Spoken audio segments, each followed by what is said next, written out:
Sriwijaya berdiri dan menjadi pusat kebudayaan serta pusat ilmu Buddha terutama yang beraliran Hinayana dan Mahayana.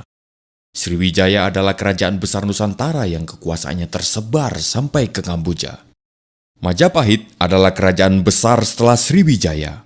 Majapahit berasal dari nama buah maja dan rasanya yang pahit. Buah itu ditemukan anak buah Raden Wijaya. Kejayaan Majapahit mencapai puncaknya pada masa Raja Hayam Wuruk dengan mahapatihnya Gajah Mada. Gajah Mada mengucapkan sumpah palapa, semacam perjanjian untuk tidak bersenang-senang sebelum mempersatukan Nusantara. Laksamana Cheng Ho melakukan pelayaran ke Nusantara. Pelayaran itu menghasilkan akulturasi budaya antara orang Cina dan penduduk lokal. Jejak akulturasi itu dapat ditemui di dalam kesenian dan kebudayaan, serta beberapa jenis bangunan peribadatan.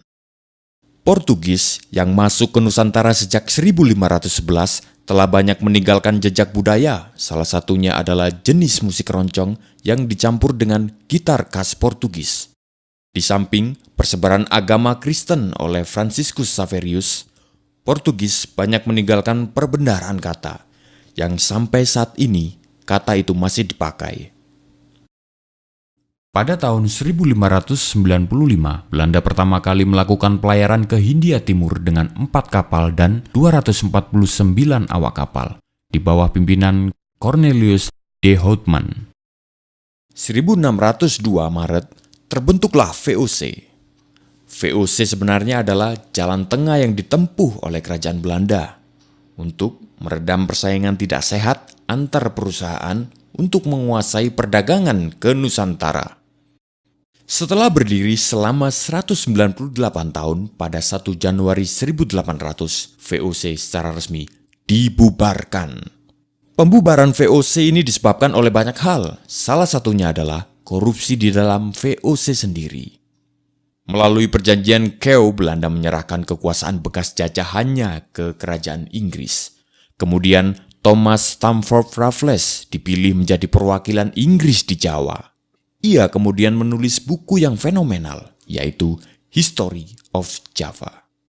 Pada tahun 1825, Perang Pangeran Diponegoro berlangsung dan berakhir pada tahun 1830.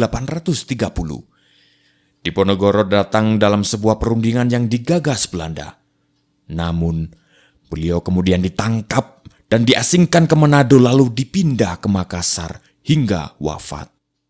Mei 1908, berdirilah organisasi modern pertama yang didirikan oleh Dr. Sutomo, Dr. Cipto Mangunkusumo, Dr. Rajiman Wediodiningrat, dan Dr. Wahidin Sudirohusodo. Organisasi itu bernama Budi Utomo.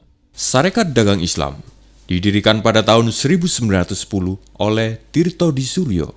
Sebelumnya, pada tahun 1903, ia berhasil mendirikan surat kabar pertama dengan nama Sunda Berita, yang didanai dan dijalankan oleh orang pribumi.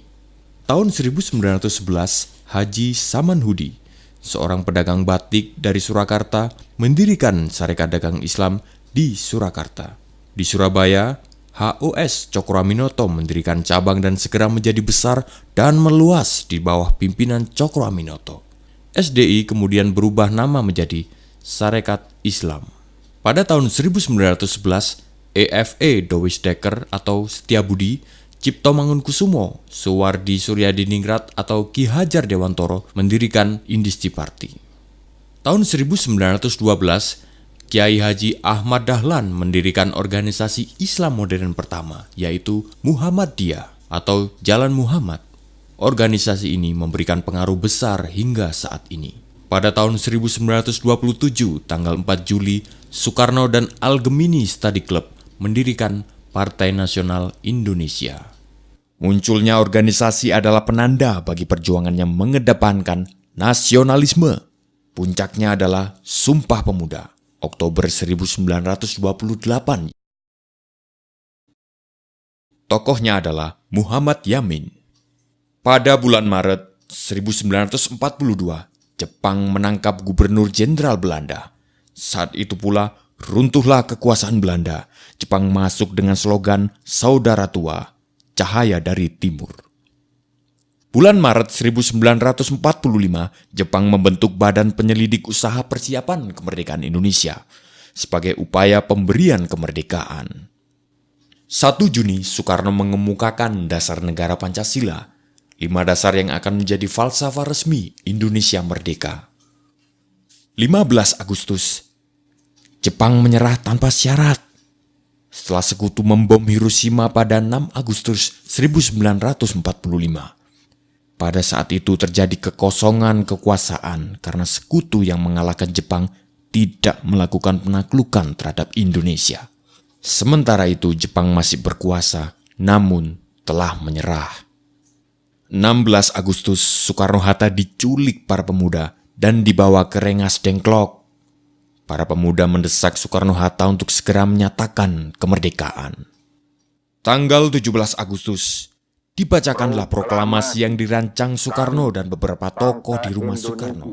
Dikibarkanlah bendera merah putih yang dijahit oleh Ibu Fatmawati, istri Soekarno. Hal-hal yang mengenai pemindahan kekuasaan dan lain-lain diselenggarakan dengan cara saksama dan dalam tempo yang sesingkat-singkatnya.